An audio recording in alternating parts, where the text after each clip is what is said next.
Coming back here after 25 years is truly moving and a touching experience for me. Thank you for having me here. Today's topic is, why should we study literature? In a world where science and technology has been glorified, you and I, who are passionate about the world of imagination, the world of literature, we often get sidelined in the world of academia, in the general world, as taking a degree for the sake of having a degree. Very often, an English major is considered as an MRS degree, a Mrs. degree, right? You may have heard that. ഇവിടെ പറയുന്നത് എങ്ങനെയാണെന്ന് വെച്ചാൽ കല്യാണ market അല്ലേ? Usually people who are classified or go into a literary field is considered less than people who go into the fields of science and technology. I'm here to tell you why it is important, and perhaps more important and more relevant in today's world, to be educated in the humanities, especially in literature. When I began my study in literature as a child, I often thought, what would I end up doing? I was lucky to be in a household full of books. My mother was a voracious reader. I remember her cooking in the kitchen. One hand she had a book and the other a ladle. Sometimes she would be laughing, right? I think it was a book by Bashir that she was reading. She would be laughing out aloud to herself while stirring the pot. My father would walk in and say, today's innatha kari nannayindavum, because she's happy. Some days you could find her in tears. Okay. And that day we knew the curry may not be that delicious. Right? So I was lucky to be in a house full of books, especially my mother, who was capable of telling good stories. Somehow that went down into my consciousness as a key aspect of being human, the ability to tell stories. My father worked in the Middle East, in the Gulf, very often an absent father, a loving one, but hardly at home.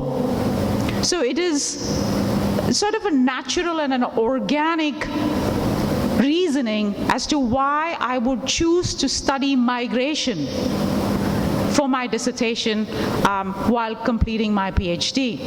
My focus was on movement and exile in the Middle East. As of now, I'm studying Gulf migration and migratory experiences as registered in literature. So it was an organic and a natural choice for me to become a literary scholar. I hardly questioned it until 2013. One day I was teaching my class, and then the security guard back in the US comes up to my classroom, and I saw him there, and I joked with my students saying that, oh, like Kafka, somebody has come to arrest me. I was just joking, and he was there. But he was not laughing. So he was serious. He was standing outside. He walks in and says, Dr. Menon, there is an emergency. You need to come out. I was not sure as to what he was implying. I walked outside the classroom with him, walked past the dean's office, and then he told me there has been an emergency back home in Oman where my father lived. You need to go back home. Little did I know that my father had passed away that night. He was only 65, unexpectedly so. Just the previous day, before this happened, he was on Skype. You guys know what Skype is? Yeah? He was on Skype chatting with my 3-year-old daughter. Thanks to technology, we've all been brought together. So it was easy for him to communicate with us. Very often babysitting her via technology. Okay. We hardly knew or suspected anything was wrong. The next morning, I was fatherless. I returned home. I was very close to my father. And the only solace, not right after, but after a month, the solace for me to come to terms with the fact that my father was not alive was to go back to the only thing that gave me comfort. What do you think it is? Books. Right? So I go back to books. I pick up a book like Dante's Divine Comedy and look at it with more scrutiny. History can tell you factual details. Right? History can tell you facts. So you might wonder, what's the purpose of literature? History can never create the atmosphere that literature can provide in terms of a particular situation. So, it provides us with a passport to an alternative world, number one. Two, it allows us to think about fiction as fact. Right? Fiction as fact. What does that mean?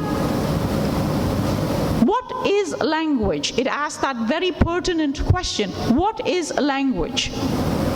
Many philosophers, I'm sure that, especially third DC, if you're going into postmodern studies, right, or literary theory or criticism, you may have scratched your head. Yes, I do see people, smiling there, right? You may have scratched your head reading Jacques Derrida, right? Okay. What is language? It is simply the presence of an absence, right? It is simply a spectral, ghost-like aspect in life. If I write the word C-A-T on the blackboard, imagine there to be one here, right? There isn't a literal cat there, right? But we all assume, we deduce from it that it means a cat. But we can never identify whether it is a brown cat, a black cat, right? A fluffy cat, Schrodinger's cat, whatnot. Right? We can never pinpoint the certainties of that linguistic trope that we employ to communicate with each other. What does this mean?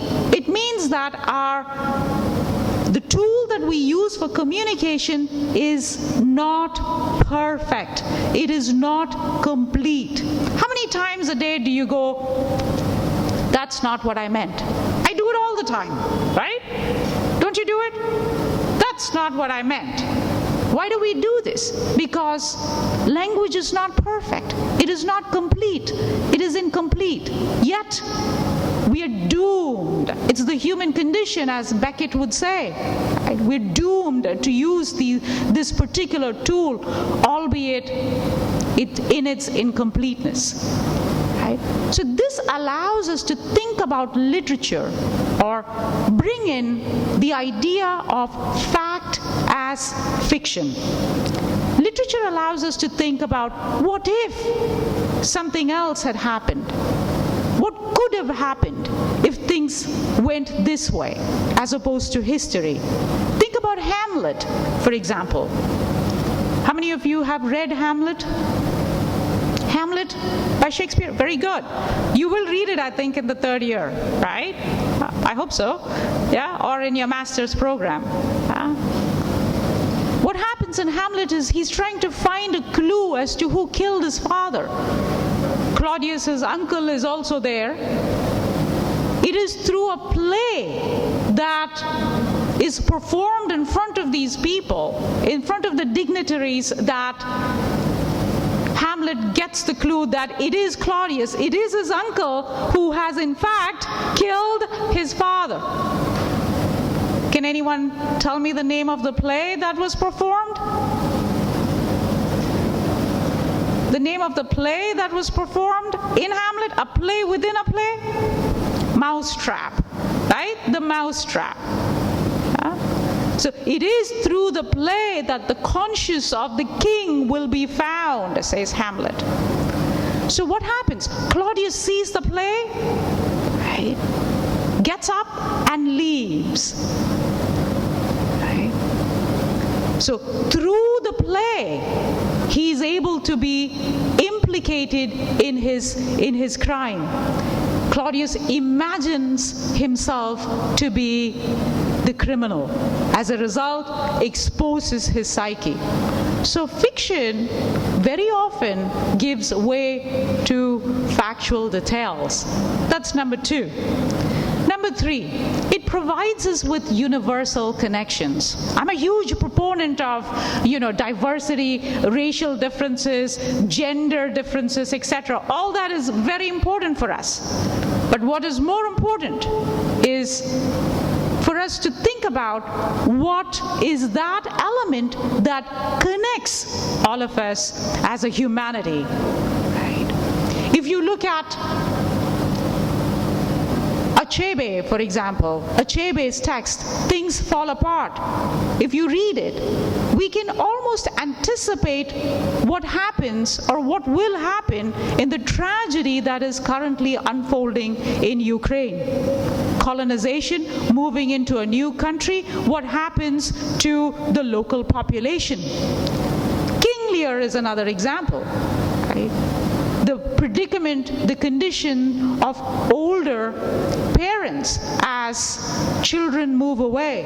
That universal connection, it doesn't matter where the play or the fiction or the story is set. We can all empathize with what is going on. Saint Augustine, for example, his Confessions are one of the true masterpieces of literature, written around 1700 years ago. Saint Augustine's Confessions still, or can still, speak to each one of us. He is concerned about his role, his desire for fame, his desire for fleshly pleasures, etc. And in his Confessions, he's able to beautifully articulate this and, as a result, communicate to us that we are not alone, even in our vices. Right? So it gives us the strength to carry on, although it may not be directly related to us. Number 4, reading as ritual. How many of you read every day? Read for pleasure. How many of you read for pleasure? That means you read things that are not meant for your classes.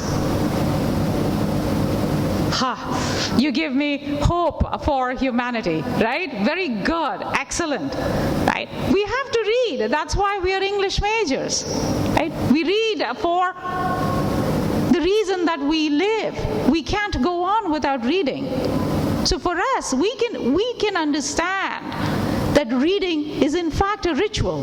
Machiavelli, in fact the Italian writer, right, notorious for many reasons, considered reading to be a ritual. He would get up, he would put on his suit, right, and walk into his study, his library, fully prepared to participate in this sacred ritual which is reading. He would sit down and read for 4 hours, one shot. And he thought it to be a ritual that strengthened him, that gave him power, that gave him fodder for thought. We may not have to wear a sari and then go into our study to do so, but we can lie down in our beds, yet we cannot go on without the ritual of reading. And when we read like that, we become co-authors with the author who has penned these words. We travel along with the author. We get a glimpse of the psyche of the author. We find new terrains, we find new meanings in what the author has written. So in many ways, what are we doing? We are creating a new version of the text for ourselves. That is very important, because only by doing so can literature live on, can a particular book stand the test of time.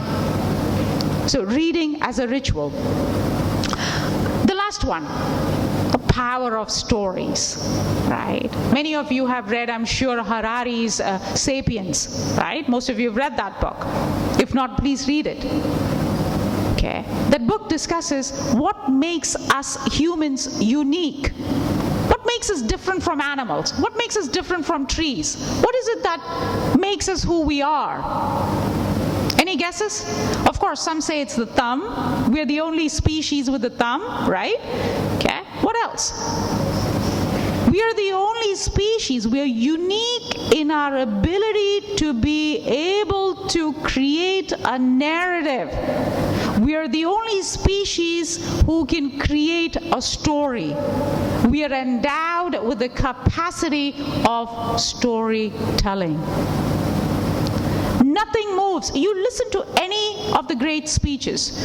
Miss Antio was telling me about Michelle Obama's memoir entitled Becoming this morning. Michelle Obama is a fantastic orator, just like her husband. How does she do that? She does that through storytelling. She will always include a story in her speeches.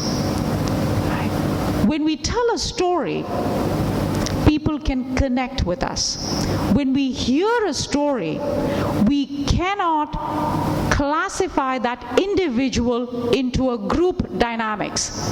We are forced to listen to that individual for the person that he, she, or they are. Think of my favorite text again, Othello. Right? Othello is around 40, 45 years old when Shakespeare, as Shakespeare portrays him. He is a Moor. He's not from the area. He's an outsider. He's coming into this environment. He's a new person. He's not handsome. He is in many ways. After Miss Antio teaches you that lesson, you fall in love with Othello, of course. But he's not handsome in the typical sense of the word. He's an outsider. He comes into the house of Desdemona because her father invites him to come to his house to tell of his stories, to tell of his adventures. He comes to the house, talks, tells of his adventures. Desdemona is hearing or listening to it from inside. She's enamored. She finds these stories to be moving. She is certain that he's adventurous, and she sympathizes, empathizes with him, and falls in love with him. Othello knows this, right?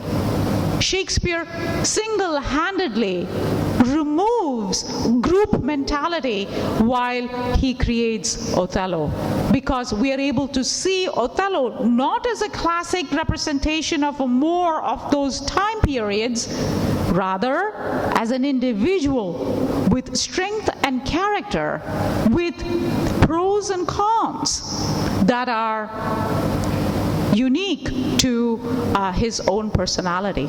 So the power of stories that helps us communicate. So these are the things that I want to, these are the scientific, if you will, because I'm a literary scholar, okay, these 5 points that I wanted to communicate with you in terms of why we should study literature. But more importantly, I want you to take this piece of advice with you today. If you're not a voracious reader, if you do not enjoy reading, you need to ask yourself, why not? Most likely it's because you haven't found your genre. You haven't found something that is interesting to you. You need to, this is what I tell my students, and I'm sharing that with you. The rule of 4, as Joseph Luzzi has said, right? The rule of 4. 4 days a week, 45 minutes a day. You know this, right? 4 days a week, 45 minutes a day.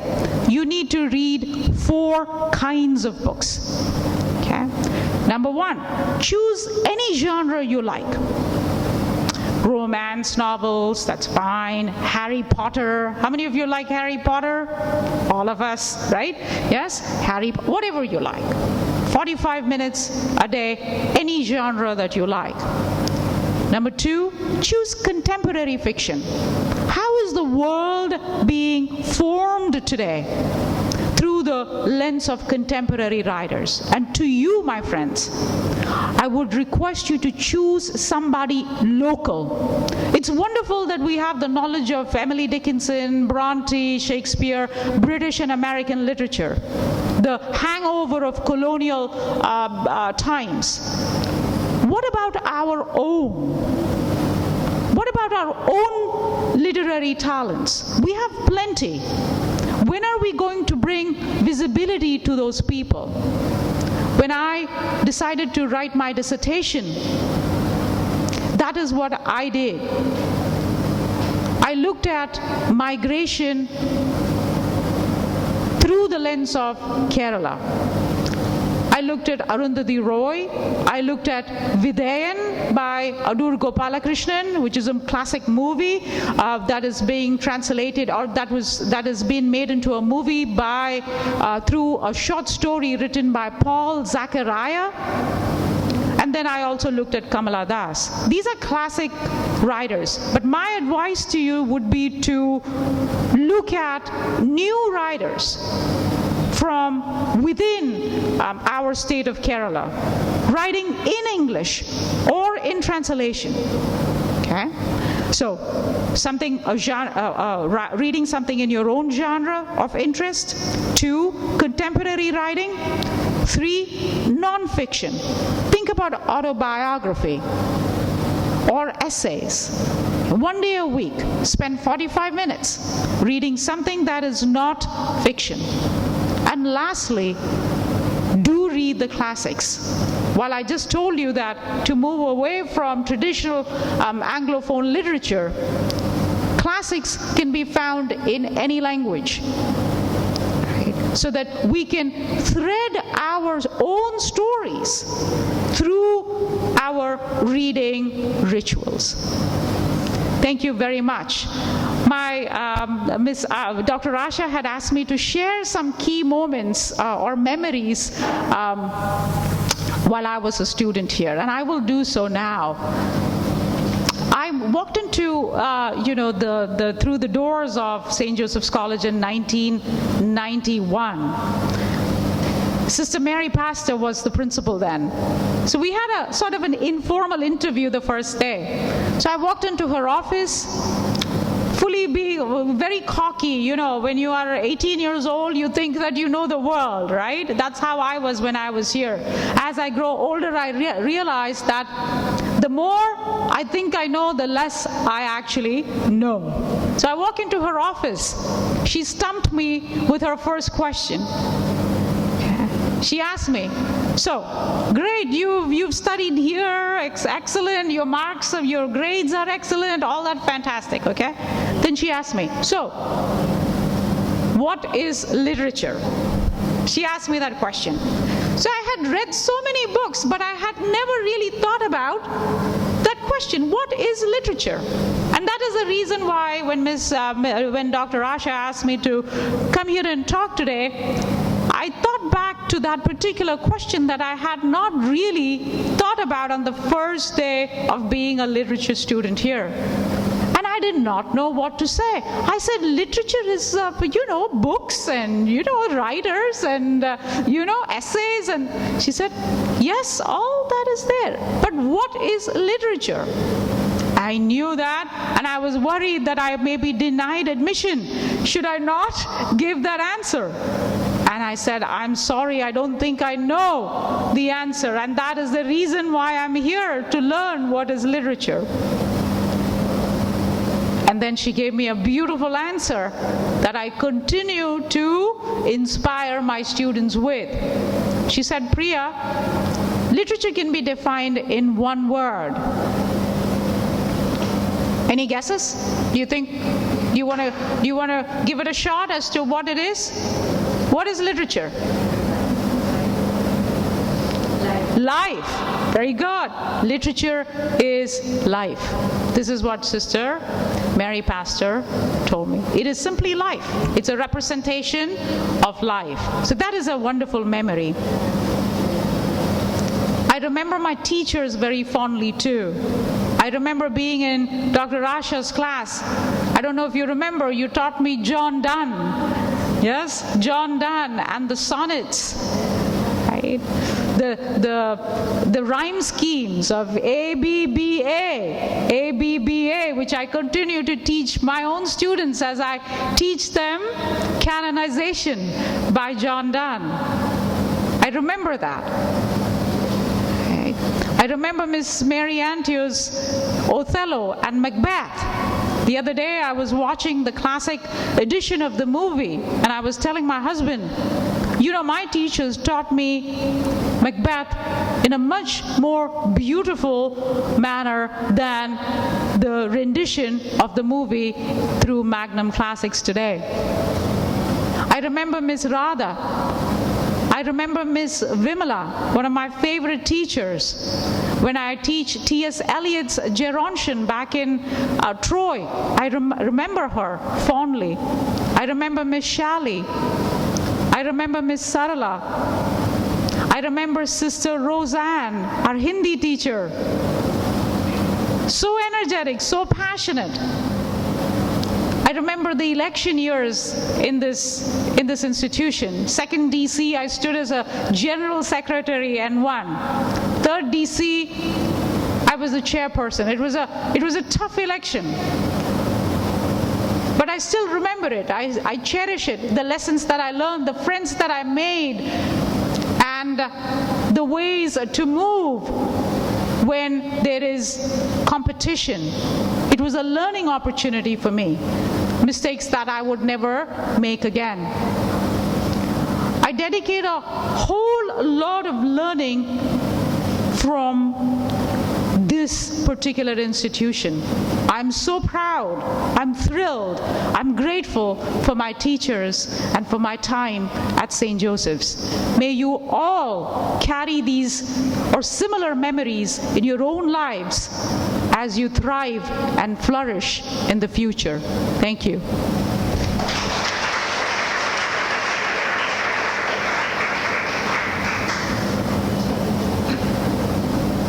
I would love to steal a few moments from this scheduled program and speak my heart out.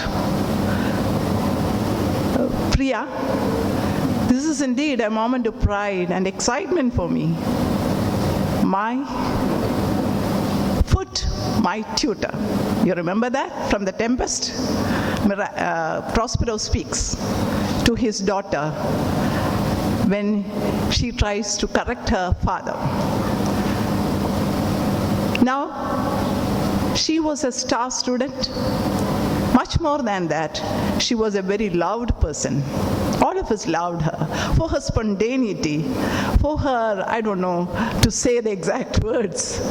And I remember she once, for the Student of the Year competition, she came for the final round. She was a student chairperson that year. She had all the qualifications, and she came for the final round, and she lost upon a small margin. And I remember the reason for that could be myself. She came and asked me, ma'am, what should I wear? Then I said, Priya, you would look elegant on a sari. Then Priya, in all her innocence, agreed to it. And I remember, while in my heart of hearts, I wanted my student to get that post. Because she is from the Department of English. We have that partiality for our own students. And I am also human. And then I'm not one of the judges, because one of my students is participating, they don't give. And then I remember, as she was climbing up the steps, she just tripped because she tried to pull her sari. She was slightly uncomfortable. I don't know, that could be one reason, because there was no other reason that she should lose. And I was slightly sad. But then she took it in the right spirit. She did not mention anything about it. I also did not mention it. But I was sad. That is also human. And now she has gone to US. It's like selling eyes in a land of ice to teach English. But there must be something more than teaching the niceties of language. There must be something more in her that made her the associated professor of a prestigious university. Pardon? Now she's professor. Professor. Okay. Professor of a university. Whatever said and done, she deserves it. And I hope she would even scale greater heights. And she would also keep in touch with this department. And a day would come when one of our former students would occupy a very important position, and that would also help this autonomous college to become a university. Thank you, Priya. Thank you very much.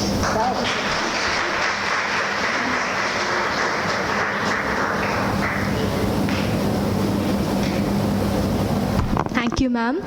And thank you, Priya ma'am, for that wonderful session. I'll say it was effortlessly beautiful. Thank you once again, ma'am. Now, the floor is open for the students. You may come forward with your questions, and you're free to express your thoughts. You want me to be here while they ask the questions? Should I be here? Yes. You can ask any question you want to. No questions? I remember being in your seat and not having any questions, you know. We would have lots of speakers.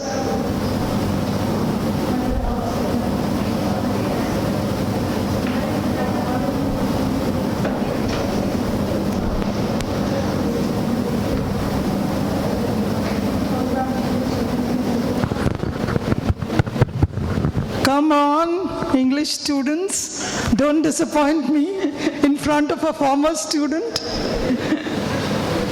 We can start with the faculty. If you have a question, then by the time the students will form.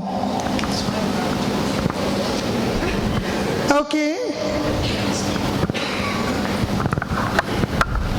I'm interested to know how seriously the students of your university take literature, and what are the career openings for them there? That's a great question. Actually, they take it pretty seriously. You know, my students are upper level.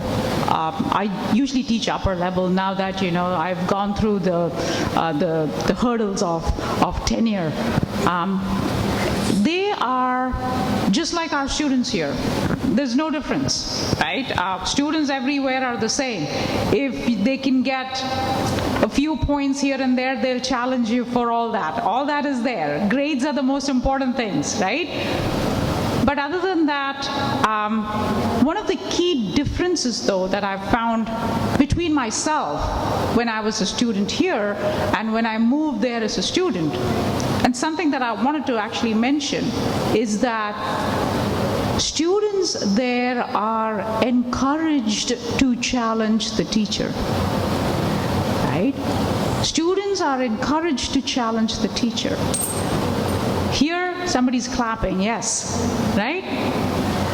What happens, challenge the teacher does not mean speak in a, you know, impolite manner, disrespectful way. That's not what I mean. You challenge somebody's argument, right? The key faculty that you need to develop as a literature student, should you be interested in going forward, is the way you construct an argument. You might have studied how to write an argumentative essay, right?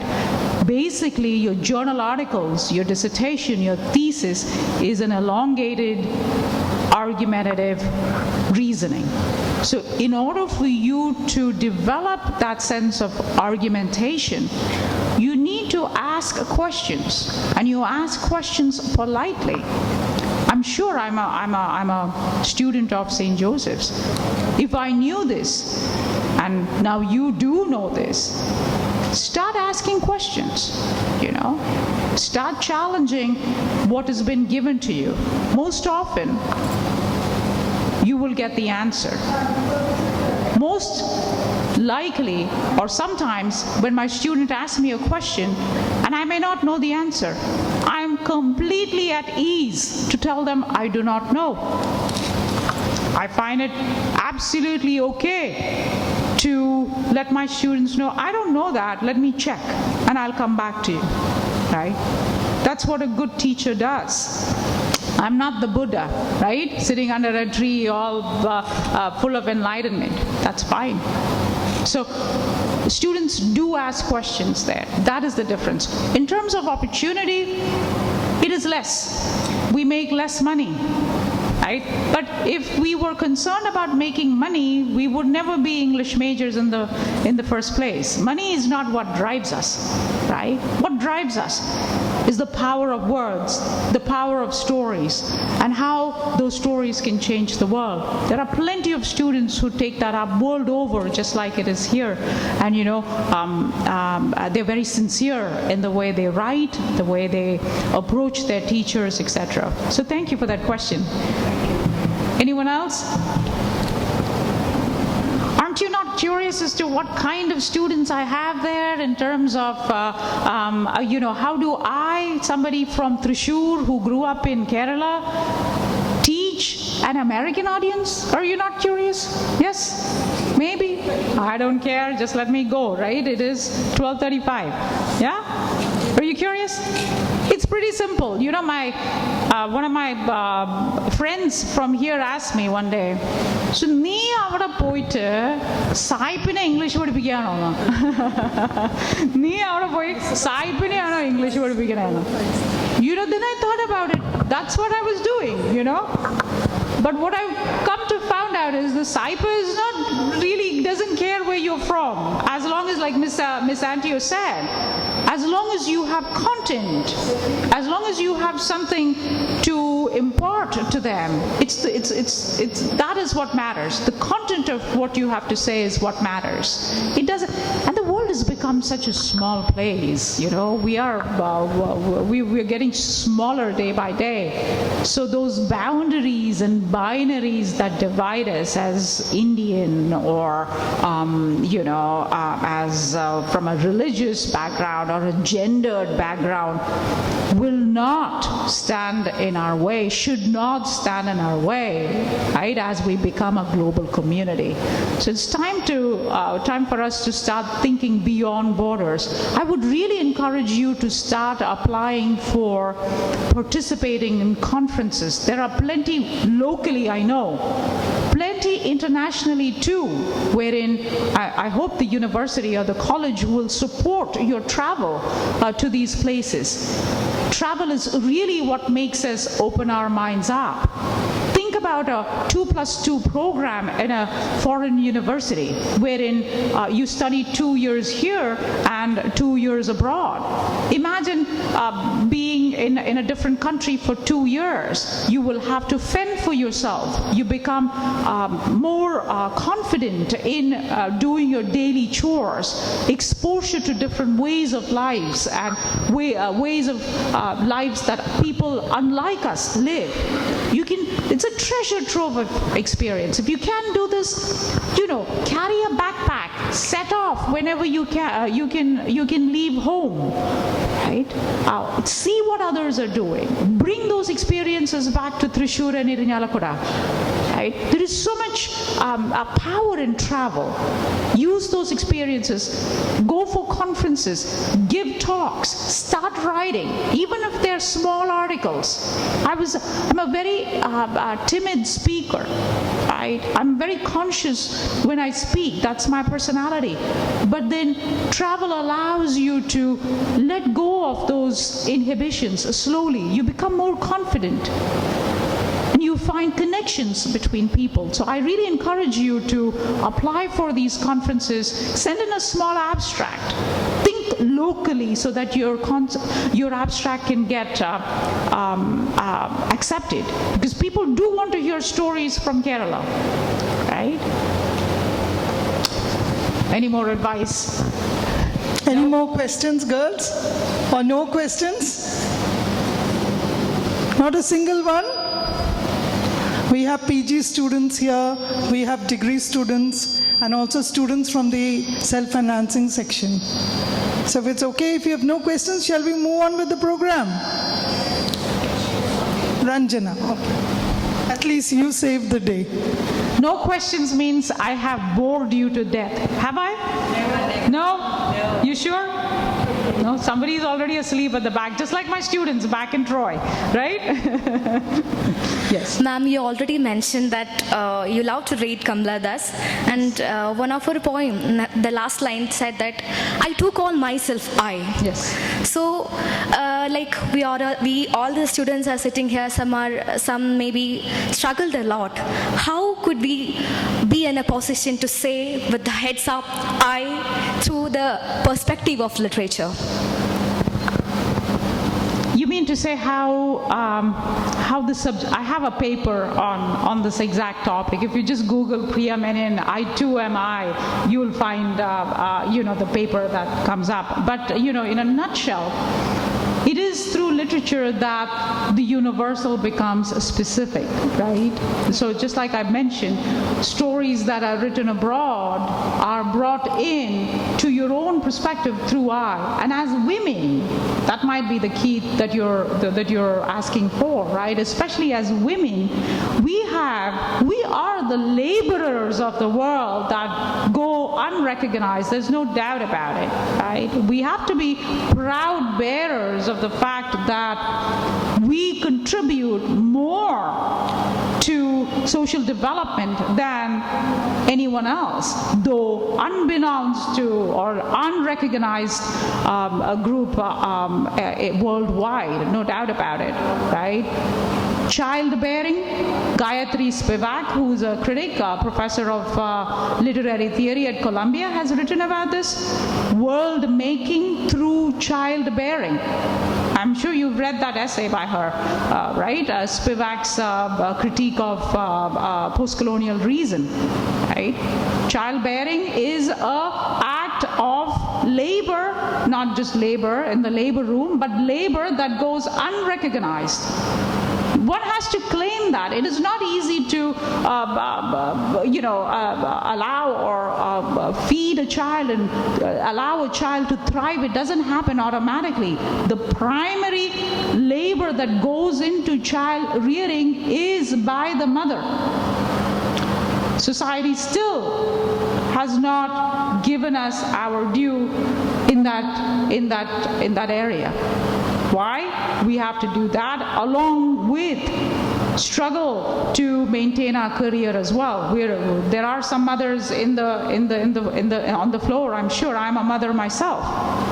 Right? We have to make the other party, your spouse, right, equally accountable for feeding, for maintenance of child rearing. Only then can we have an equal say in our workplace.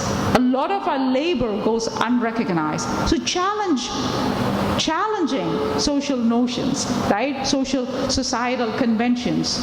As Kamala Das herself has done, dissent, right? Nawal al-Saadawi, Egyptian writer, right, who passed away recently, critiques a social structure through literature. And all of us are guilty in not speaking up when we really should. Right? And it is the university that should encourage us to build that dissent. I hope I answered your question. Yeah, thank you, ma'am.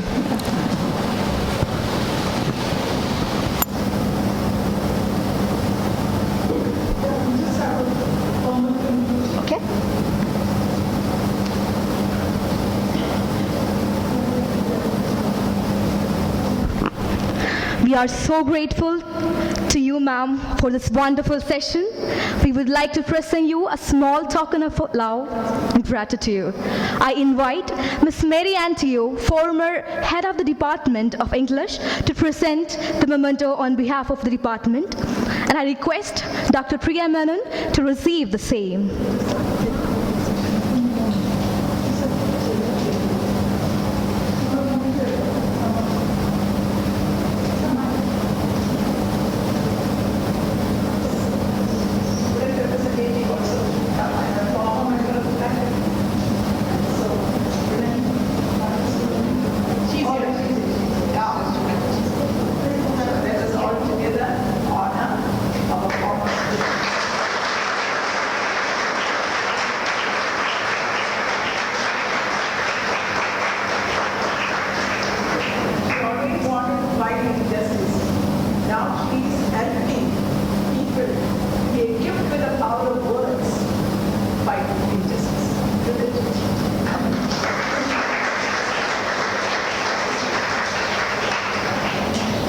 Thank you. Now I invite Gopika of First PG to propose the formal vote of thanks.